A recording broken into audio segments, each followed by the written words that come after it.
இந்த நாளிலும் கூட கர்த்தர் நம்மோடு கூட பேசும்படியாக கொடுத்திருக்கிறதான வேத பகுதி யாக்கோபு புஸ்தகத்திலிருந்து 1வது அதிகாரம் 2, 3, 4 வசனங்கள். யாக்கோபு 1வது அதிகாரம் 2, 3, 4 வசனங்கள். என் சகோதரரே, நீங்கள் பலவிதமான சோதனைகளில் அகப்படும்போது உங்கள் விசுவாசத்தின் பரீட்சையானது பொறுமையை உண்டாக்கும் என்று அறிந்து அதை மிகுந்த சந்தோஷமாக எண்ணுங்கள். என் சகோதரரே, நீங்கள் பலவிதமான சோதனைகளில் அகப்படும் பொழுது, சோதனை அப்படின்றது நம்ம எல்லாருக்குமே வருகிற ஒரு காரியம்தான். வாழ்க்கையில் ஏதாகிலும் ஒரு விதத்தில் நம்ம சோதனைகளில் சிக்கி கொள்ளுகிறோம். சில நேரங்களில் அவனவன் தன் சுய இச்சையினாலே இழுப்புண்டு சோதிக்கப்படுகிறான் அப்படின்னு வேதவசனம் இருக்குது. அந்த மாதிரி சோதனையில் மாட்டிக்கொள்ளுகிறது உண்டு. சில நேரம் ஆண்டவர் அனுமதிக்கிறதான சோதனைகள் உண்டு.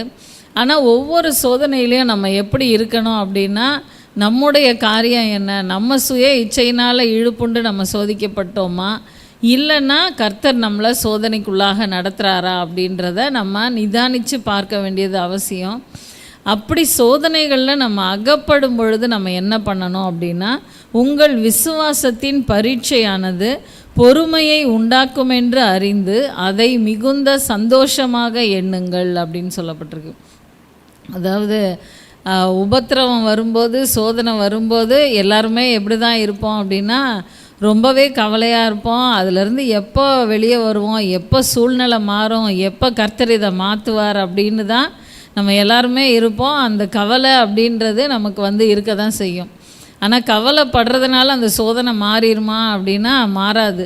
அது நமக்கு தெரிஞ்சாலும் நம்ம என்ன தான் பண்ணுவோம், கவலைப்பட தான் செய்வோம். கவலைப்படாமல் நம்மளால் இருக்கவே முடியாது. இந்த இடத்துல என்ன சொல்லப்பட்டிருக்கு, அப்படிப்பட்ட சோதனையின் நேரங்களில் அதை மிகுந்த சந்தோஷமாக எண்ணுங்கள் அப்படின்னு சொல்லப்பட்டிருக்கு.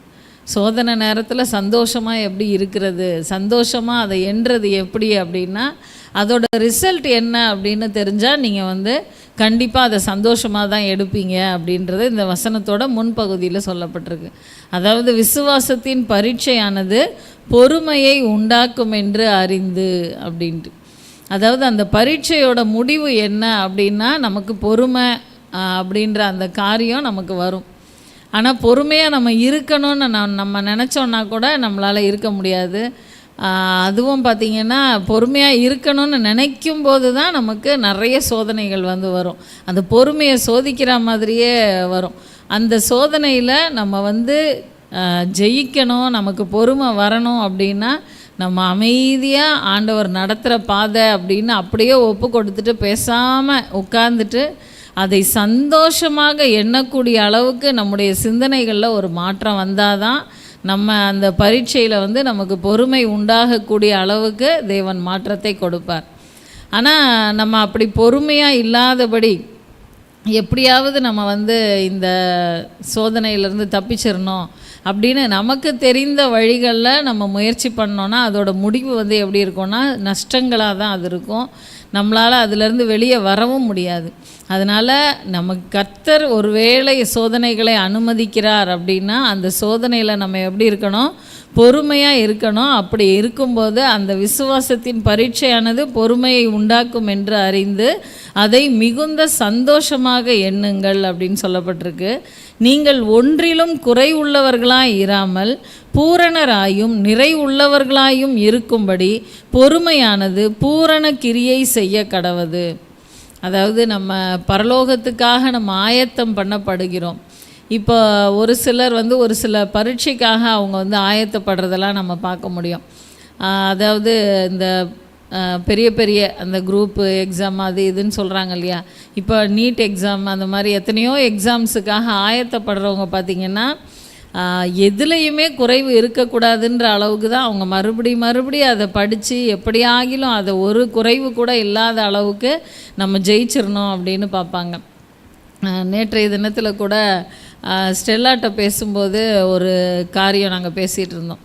அதாவது ஒரு 2 புத்தகம் எனக்கு சரியாக ஞாபகம் இல்லை, பெரிய பெரிய புத்தகம் வேதத்தில், அது ஏசாயாவும் எரேமியாவும் அந்த மாதிரி ஏதோ தீர்க்கதரிசிகளின் புஸ்தகம் தான் நினைக்கிறேன்.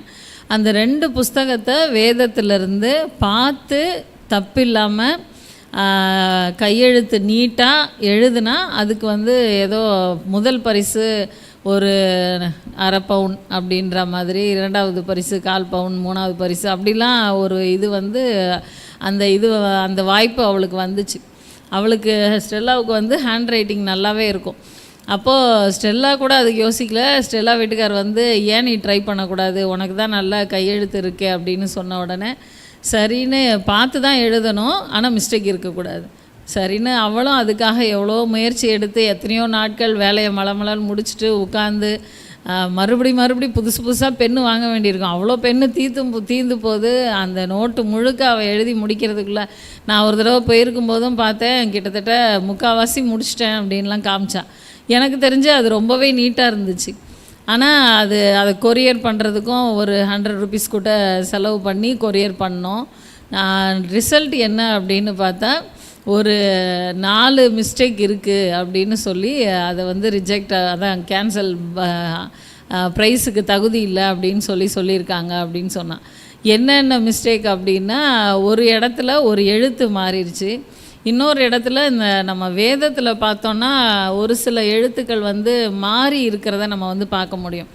அந்த அப்படின்னும்போது சூரியன் அப்படின்றதுக்கு நம்மலாம் அதை சுற்றி மட்டும் விடுறதில்ல, சுருட்டவும் செய்வோம். அந்த மாதிரி சில மிஸ்டேக்ஸ், அந்த எழுத்து மாறி இருக்கிறதான காரியங்கள் அப்படி சொல்லி அதை வந்து ரிஜெக்ட் பண்ணியிருக்காங்க. ஏதோ ஒரு விதத்தில் ரிஜெக்ட் பண்ணிட்டாங்க அப்படின்னு சொல்லி வருத்தத்தோடு அதை சொல்லிகிட்டு இருந்தேன். அதாவது அந்த பரிசுக்கு தகுதி எத்தனை பேர் அப்படின்னா 3 பேர் தகுதியாக இருக்காங்க. ஆனாலும் அந்த 3 பேருமே மிஸ்டேக் இல்லாமல் எழுதியிருக்காங்க. அவங்கள ஒரு ஆளை தான் நாங்கள் ஃபஸ்ட் ப்ரைஸ்க்கு செலக்ட் பண்ணுவோம் அப்படின்னு சொல்லி அது குலுக்கல் முறையில் தேர்ந்தெடுப்போன்ருக்காங்க. சரி, நமக்காவது தப்பு இருக்குதுன்னு நம்ம ரிஜெக்ட் பண்ணிட்டாங்க, தப்பே இல்லாமல் எழுதின ஆட்கள் உண்மையிலே ரொம்பவே வருத்தப்படுவாங்க அப்படின்னு சொல்லி நாங்கள் பேசிகிட்டு இருந்தோம். அதாவது ஒரு சோதனை, ஒரு பரீட்சைக்கு ஆயத்தமாகிறது அப்படின்னும்போது அதில் ஒரு குறைவு கூட இல்லாமல் இருக்கணும் அப்படின்றத தான் இந்த உலகம் எதிர்பார்க்குது. நம்மளை ஆண்டவர் பரலோகத்துக்காக ஆயத்தப்படுத்திக்கிட்டு இருக்காரு. அதனால் நமக்குள்ள ஒரு குறைவு கூட இருக்கக்கூடாது அப்படின்னு தான் ஆண்டவர் எதிர்பார்க்குறாரு. அதை தான் இந்த வசனத்தில் பார்க்குறோம். நீங்கள் ஒன்றிலும் குறை உள்ளவர்களாய் இராமல் பூரணராயும் நிறை உள்ளவர்களாயும் இருக்கும்படி பொறுமையானது பூரண கிரியை செய்ய கடவுது.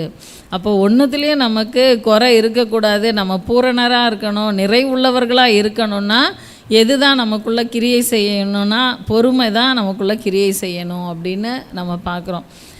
ரோமர் 5வது அதிகாரம் 3, 4, 5 வசனங்களில் பார்த்தோன்னா, ரோமர் 5வது அதிகாரம் 3, 4, 5 வசனங்கள்.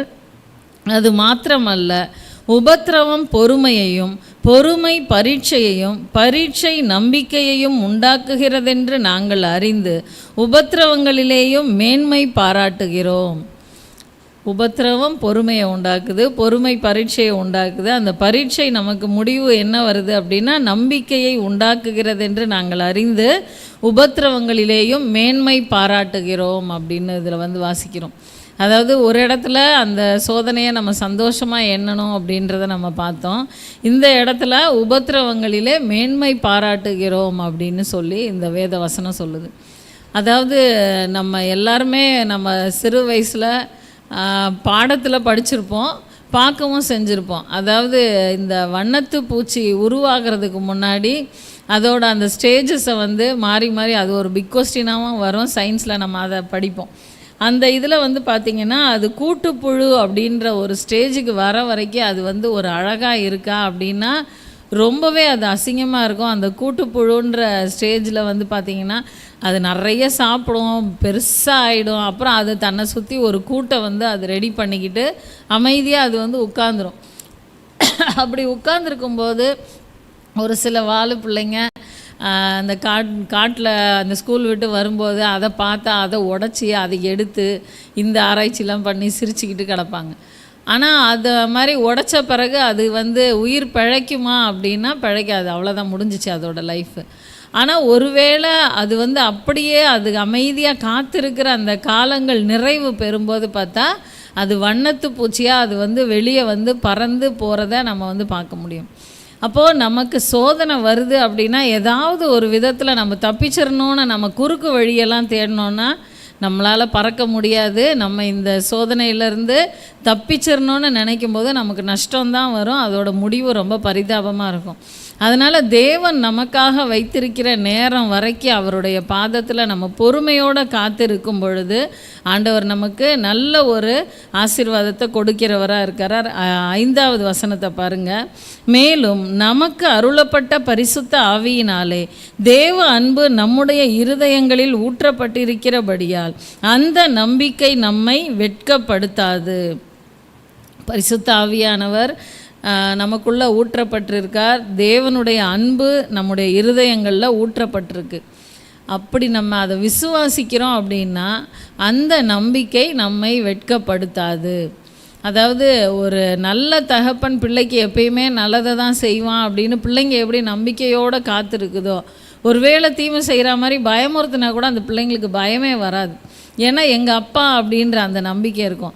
அதே தான் நம்ம வாழ்க்கையிலையும் நம்ம பார்க்கணும். நமக்கு உபத்திரவம் வருது, சோதனை வருது அப்படின்ன உடனே பயந்து மிரண்டு எப்படியாவது தப்பிச்சிடணும்னு ஓடிராதபடி தேவன் எனக்காக ஒரு நேரத்தை வச்சுருக்கார். அந்த நேரம் வரைக்கும் நான் காத்திருப்பேன், தேவன் எனக்கு விடுதலையை தருவார் அப்படின்னு நம்ம காத்திருக்கும் பொழுது நமக்கு தேவன் விடுதலையை தருகிறவராக இருக்கிறார்.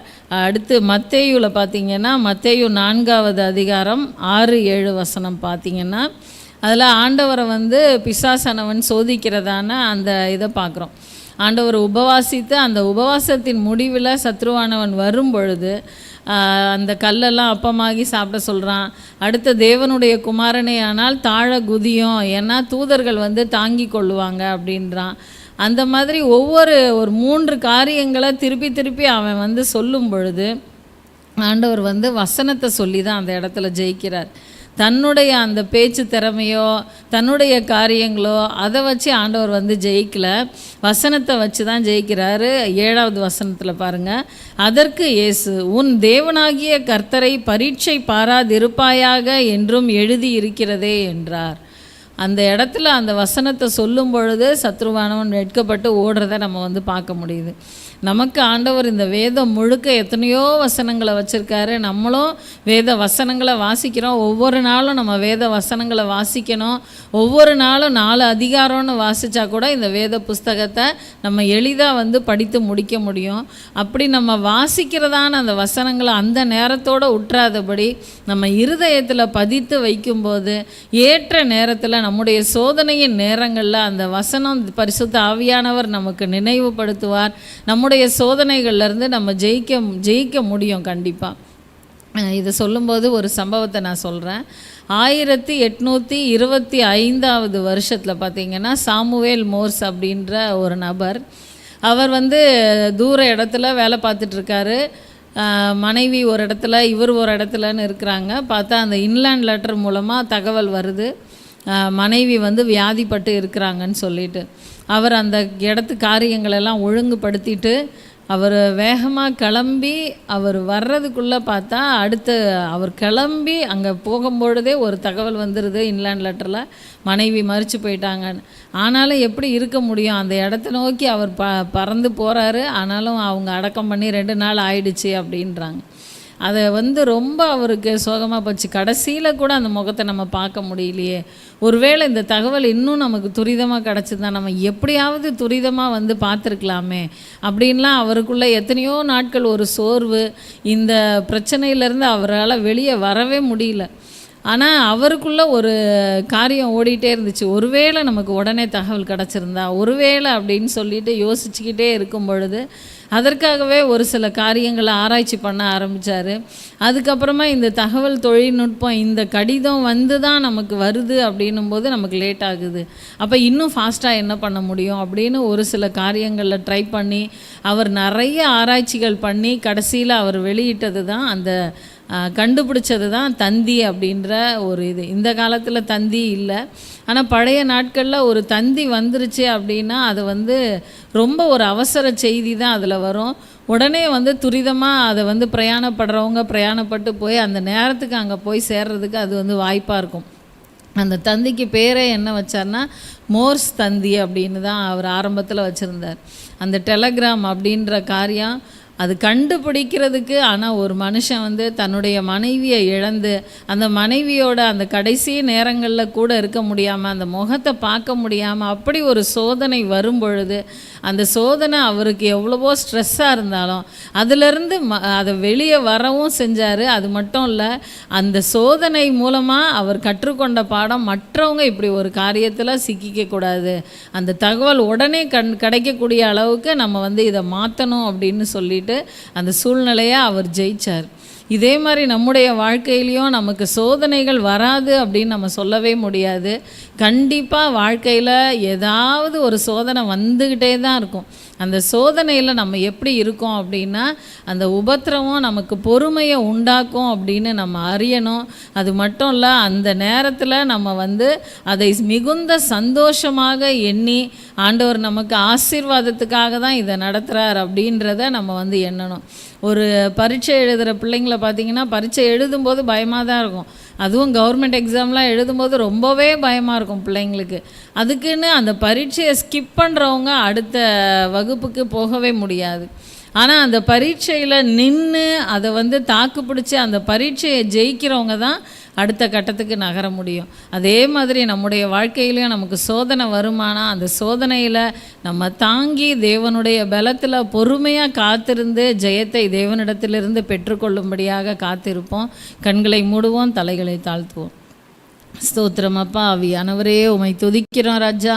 அப்பா, உமக்கு நன்றி செலுத்துகிறோம் அப்பா. பரிசுத்த ஆவியானவரே, அப்பா, இந்த காலை வேளையில் நீங்கள் எங்களோடு கூட இடைப்பட்டதற்காக உமக்கு நன்றி செலுத்துகிறோம் அப்பா. பலவிதமான சோதனைகளிலே அகப்படும் பொழுது அப்பா, விசுவாசத்தின் பரீட்சையானது பொறுமையை உண்டாக்கும் என்று அறிந்து அதை மிகுந்த சந்தோஷமாக எண்ணக்கூடிய அளவுக்கு தேவன் எங்களை மாற்றுங்க ராஜா. அப்பா, பரிசுத்த ஆவியானவரே, எங்களுக்குள்ள பொறுமையை கட்டளை இடுங்க ராஜா. பரிசுத்தரே, உமக்கு நன்றி நன்றி நன்றி நன்றி நன்றி ராஜா. ஒன்றிலும் குறைவுள்ளவர்களாய் இராதபடிக்கு அப்பா, அந்த பொறுமையானது பூரண கிரியை செய்யும்படியாக நாங்கள் விட்டு கொடுக்க எங்களுக்கு கிருபை கொடுங்க ராஜா.